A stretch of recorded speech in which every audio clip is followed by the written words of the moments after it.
kita menggunakan data var, berarti kita data yang sudah bentuk data berarti kita open, jadi bukan import ya, karena datanya sudah data var, kemudian open, kemudian kita pilih yaitu di mana saudara simpan data yang sudah ibu berikan. Misalnya ibu itu ada di Universitas Andalas, di ekonometri lanjutan, dan datanya di sini itu data var. Yang disuruh tadi adalah var ya, jadi yang ini. Nah, kalau kita buka, kita browse, maka akan ada variabel income, investasi, ada income, ada konsumsi. Ini adalah waktunya, kemudian ada loan-nya, jadi ada data-data loan juga di sini, sampai ke daily consumption. Ada di investasi juga sudah ada, gitu. Sudah ada di investasi, daily income, the loan consumption, nah sudah lengkap datanya. Nah, kemudian yaitu yang pertama yaitu kita lakukan cek lah optimum untuk variabel, ketiga variabel, investasi, income, dan consumption. Rumusnya nih, pasok dari investasi, income, dan consumption. Nah, ketika saudara buat di komen, jadi kita ketik pasok, jadi melihat lah optimum untuk ketiga variabel, maka kita akan bisa muncul data di sini yaitu lah optimum, nah yang bergambar bintang ini. Jadi pada saat ini nilai dari HKC, HKIC, dan SBIC-nya, nah ini yang sudah dijelaskan bahwa ini menunjukkan tanda lah optimal yang bisa digunakan. Jadi kalau misalnya saudara memperhatikannya berdasarkan nilai HKIC dan SBIC, maka lah optimal di 1. Sedangkan kalau mau melihat di nilai AIC, itu lah optimal adalah 3. Gitu. Jadi kita asumsikan saja kita menggunakan HKIC dan SBIC, maka lah optimum itu ada di 1. Jadi lah optimumnya adalah 1. Nah, kemudian apa? Baru kita lakukan yaitu uji stasionaritas. Nah, uji stasionaritas kita lihat dulu untuk satu-satu. Karena lah optimum 1 maka namanya lah 1. Kalau lah optimum 2 berarti lah 2 gitu. Nah, kita cek yaitu Deki Fuller. Jadi kita menggunakan persamaan Deki Fuller untuk investasi, kemudian lah 1. Saudara sebenarnya bisa juga di sini ya, statistik, kemudian saudara cari yaitu data time series.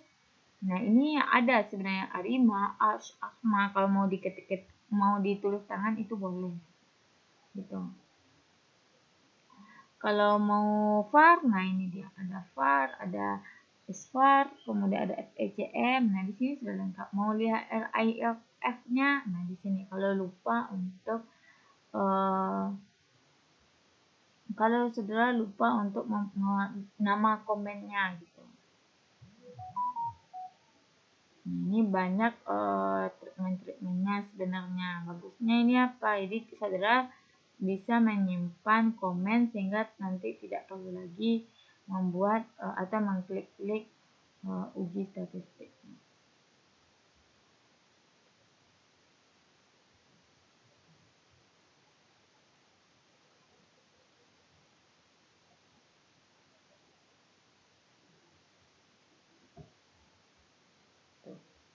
Nah, di sini terlihat bahwa nilainya tidak signifikan karena nilainya P-value-nya lebih rendah ya, lebih rendah dari signifikan alpha 0,5, 5%, 0,05, dan tes statistiknya juga lebih kecil dibandingkan daripada critical value yang 5%, yaitu 0,155, lebih kecil daripada 2,98. Kalau mau lihat ketiganya boleh. Nah, kemudian bagaimana dengan yang untuk konsumsi income dulu, pendapatan. Nah, ternyata pendapatan juga lebih, di sini dia stasioner ya. Kalau untuk yang 5%, 3,01 lebih stasioner untuk 5%, tapi kalau untuk 1% dia tidak stasioner. Kalau konsumsi bagaimana? Nah, Konsumsi berarti kita cek pula yaitu nilai konsumsi untuk lak 1. Nah, di sini dia sudah stasioner 3,96, lebih besar daripada ini. Dia hanya satu yang tidak stasioner, yaitu investasi. Berarti kan di sini ada perbedaan nih. Ada yang stasioner, ada yang tidak stasioner gitu. Nah, kita harusnya, karena di sini maka sebenarnya masih bisa dilakukan yaitu uji file dengan syarat tadi semuanya stasioner. Tapi karena di sini tidak ada yang stasioner semuanya, maka kita ada dua pilihan lagi, yaitu kita lakukan first difference-nya. Jadi kita lakukan uji first difference untuk D investasi, pasti dia stasioner. Kalau untuk D income berarti kita kasih D di sini untuk yang first difference. Nah, dia sudah lebih besar daripada T critical value. Nah, untuk yang konsumsi juga kita cek untuk first difference. Nah, dia juga lebih besar. Artinya bahwa kita bisa menguji dengan menggunakan model yang kedua, yang ini tadi.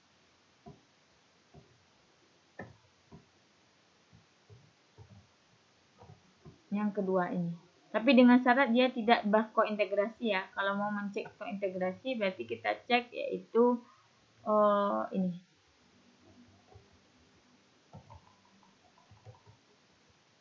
Ini. Fetch rank dari investasi dan konsumsi tadi.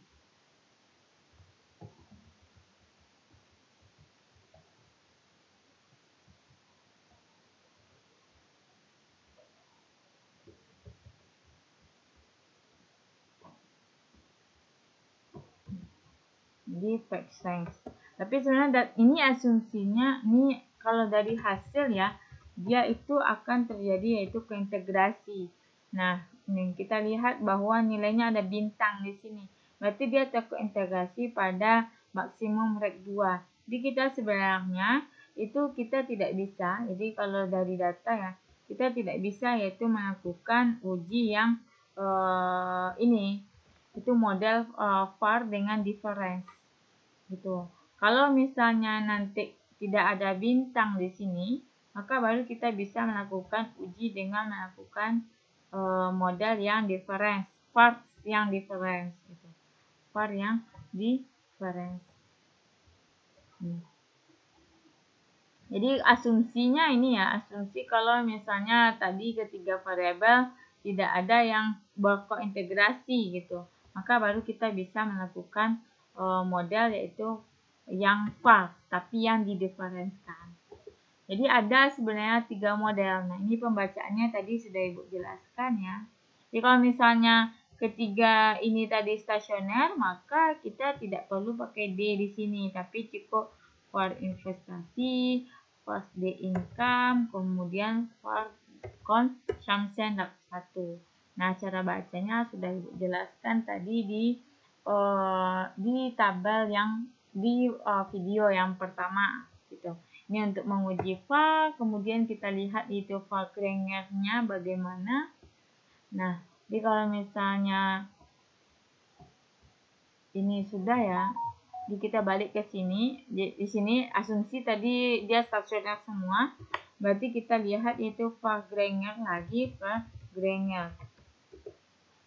Nah, ini adalah nilai dari file Granger. Nah, lihat di sini mana yang signifikan. Oh, ternyata secara keseluruhan investasi tidak signifikan terhadap mempengaruhi income dan konsumsi. Income signifikan. Di pendapatan itu signifikan mempengaruhi investasi dan konsumsi. Dan konsumsi juga signifikan mempengaruhi investasi dan income. Gitu. Tetapi investasi tidak. Itu kalau menggunakan file Granger, kemudian baru nanti. Nah, ini adalah sebab akibat ya. Jadi bisa investasi mempengaruhi konsumsi ternyata tidak. Nah, di sini income terhadap investasi ya berpengaruh dia positif.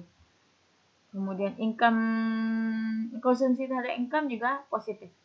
Jadi malah konsumsi itu berpengaruh positif terhadap income. Income terhadap konsumsi malah tidak signifikan gitu. Itu kalau dari analisis ya, gitu. Jadi bisa menggunakan fast table. Kita lihat stabilitas data, grafik. Nah, harus berada di 0 sampai 1. Nah, nilai eigenvalue. Nah, ini kita lihat bahwa nilai eigenvalue-nya ada 1 kan. At least itu paling rendah itu adalah 1. Ini kan lebih. Nah, ini terlihat. Kenapa? Karena tadi kita sudah melakukan first dari investasi income yang padahal dia tidak stasioner. Makanya kita yang perlu lakukan yaitu yang D difference ini, kemudian nah, makanya dia lebih dari 1 kan gitu. Makanya kita yang D difference, kemudian kita lakukan for gradient, baru kita lihat first table. Nah, di sini sudah apa? Sudah berada di dalam angka kecil daripada 1. Nah, ini menunjukkan bahwa kita bisa melihat impulse response function-nya lagi.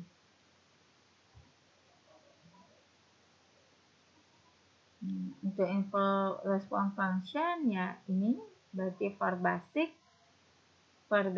ya.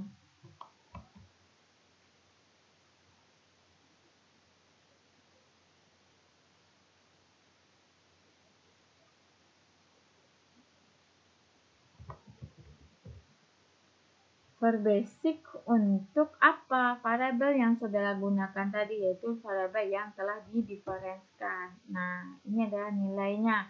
Nah, di sini kalau di for basic, nah saudara bisa lihat yaitu nilai dari probability chi-square-nya, di mana income dan consumption itu signifikan mempengaruhi dari variabel gitu. Sedangkan investasi tidak akan signifikan mempengaruhi variabel lainnya gitu. Ini karena lebih besar daripada alpha. Nah, kemudian baru kita lakukan nilai IRV, Impulse Response Function. Nah, IRV itu ada grafik dan ada tabel. Nah, silakan sudah cek untuk grafik. Ini nanti atas shock, jadi bagaimana nanti shock terhadap investasi terhadap konsumsi, apakah positif, kemudian mengalami penaikan atau dia naik turun atau mengalami peningkatan terus menerus dari periode ke periode selanjutnya. Nah, di sini kita bisa lihat bahwa nah ini jadi shock yang terjadi untuk misalnya ya, income terhadap konsumsi. Jadi adanya shock dari pendapatan itu bisa meningkatkan konsumsi, perubahan konsumsi pada tahun sebelumnya. Kenapa? Karena dia difference. Jadi income pada periode sebelumnya itu mampu meningkatkan konsumsi pada periode sebelumnya. Dan kemudian dia akan mengalami penurunan. Nah, ini kan waktu nih. Nah, penurunan dari waktu ke waktu sampai ke periode kedua hingga dia menuju ke 0. Nah, kalau untuk day income terhadap day income juga positif ya, namun dia akan mengalami penurunan.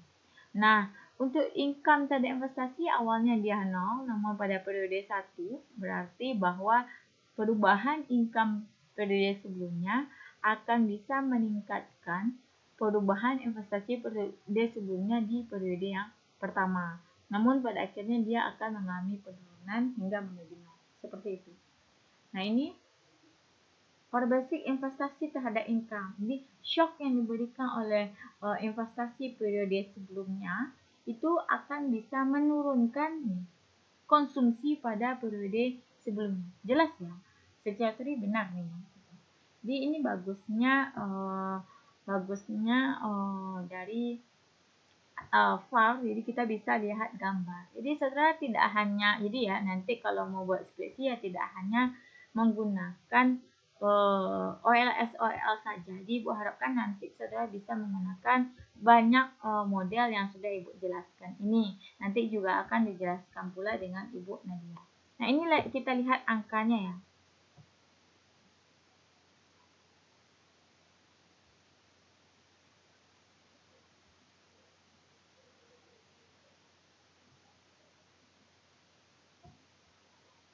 Nah, kemudian kalau dari segi tabel, jadi nanti nampak angkanya. Nah, ini. Jadi tadi, di sini bisa kita lihat yang nilai tadi yang misalnya untuk konsumsi ya. Ini antara income dengan konsumsi. Income dengan konsumsi. Nah, ini ada tabelnya. Nah, income dengan konsumsi.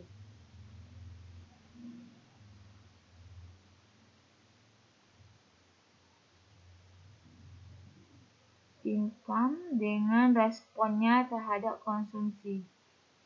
Yang nomor 6. Nah, coba lihat yang nomor 6. Jadi, adanya efek atau respon atau shock yang diberikan oleh income itu bisa meningkatkan konsumsi iaitu 8,76, kemudian dia akan mengalami penurunan menjadi 6,3, mengalami penurunan sampai ke nanti yaitu di 0,08. Ini untuk nilai OIRF-nya yang kita lihat. Nah, begitu cara melihatnya. Jadi, ini nilai-nilainya. Nomor 1 berarti antara investasi dengan investasi. Nah, misalnya tadi konsumsi ya dengan investasi negatif kan di gambar. Kita lihat yang nomor 7. Coba kita cek. Yang nomor 7. Nah, ini dia nomor 7. Jadi pada periode 0 dia tidak berpengaruh, namun pada periode selanjutnya apa dia negatif gitu. Itu yang bisa Ibu jelaskan untuk yang FA. Kemudian yaitu yang FECM. Nah, FECM tadi yaitu kalau dia ada kointegrasi, maka ini terkointegrasi dia, maka kita menggunakan FECM. Nah, FECM ya bedanya fetch di sini. Kalau tadi FAR, ini adalah fetch, FEC. Semuanya sama. Kemudian di sini nanti ganti dengan FEC lagi. Nah, ini IF-nya sama, tapi perbedaannya nanti adalah cara membacanya lagi. Membacanya berarti apa? Tadi terdapat hubungan jangka panjang terlebih dahulu, kointegrasi. Oke, mungkin itu untuk olah data. Jadi silakan saudara coba sendiri dan Ibu harap saudara sudah paham dengan materi dan semoga nanti materi yang Ibu ajarkan bisa saudara jadikan sebagai salah satu contoh skripsi yang akan saudara buat. Oke, terima kasih. Assalamualaikum warahmatullahi wabarakatuh.